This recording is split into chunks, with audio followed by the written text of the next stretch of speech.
ప్రేరణ విషయంలో సిద్ధు తీసుకునే నిర్ణయానికైతే ఇంకా అక్కడున్న వాళ్ళందరూ అయితే షాక్ అవుతారు.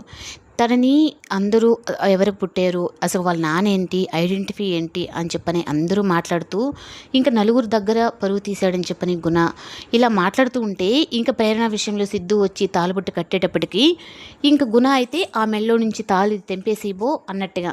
ఎందుకంటే సిద్ధు గాని ప్రేరణ భర్త అయ్యాడు అంటే ఇంక ముందు టార్గెట్ గుణానే. ఇంకా ఏ అవకాశం వాళ్ళ మీదకి కనీసం ఈగ కూడా వాళ్ళనివ్వడు అని చెప్పి ఇంక సిద్ధు ఆ నిర్ణయం తీసుకునేటప్పటికి ఇంక చాలా అయితే ఇందిర అయితే చాలా సంతోషిస్తుంది. బాబు నా కూతుర్ని పెళ్లి చేసుకొని మాకు కొత్త జీవితం వచ్చినట్టుగా ఉంది అని.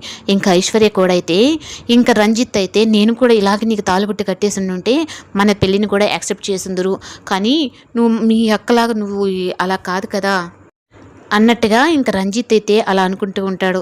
ఇంకా ఇందిర అలాగే అందరూ అయితే ఇంకా చాలా సంతోషించి కొత్త దంపతుల్ని లోపలికి తీసుకెళ్ళండి అని చెప్పని ఇంకా వాళ్ళకైతే ఒక ముత్తైదులాగా అయితే ఇంకా చెంచలమ్మ వాళ్ళకైతే ఆశీర్వాదం ఇస్తుంది. ఇంకా వీళ్ళ పెళ్లి గురించి తెలిసి మంజుల అయితే ఇంకా సడన్గా అక్కడికి వచ్చేసి ఏంటి ప్రేరణ, నా కొడుకుని పెళ్లి చేసుకొని ఇప్పుడు నాకు నువ్వేమని మాట ఇచ్చావు, ఇప్పుడు నువ్వేం చేశావు అన్నట్టుగా ఇంకా ప్రేరణని అడుగుతుంది. ఇంకా సిద్ధు అయితే ఇంకా తనైతే చెప్తాడు, ప్రేరణది దీంట్లో ఏ తప్పు లేదు, నేనే పెళ్లి చేసుకున్నాను అని చెప్పని అనగానే నాకు తెలుసు నా కొడుకుని ఎంతలా మార్చేసావంటే మాట మీద కూడా తప్పడం నేర్చుకున్నావా నువ్వు అని చెప్పనని ఇంకా అందరి ముందు మళ్ళీ ఒక గుణ అయిపోయినాడు కదా అనుకుంటే మళ్ళీ ఇంకా తనైతే వచ్చి ఇంకా అందరి ముందు మాట్లాడుతూ ఉంటే ఇంకా సిద్ధు అయితే గుణాకి ఇచ్చినట్టే స్ట్రాంగ్గా అయితే ఇంకా మంజులకు కూడా ఇస్తాడు. ఇంక మీతో మాకు ఏది సంబంధం లేదు.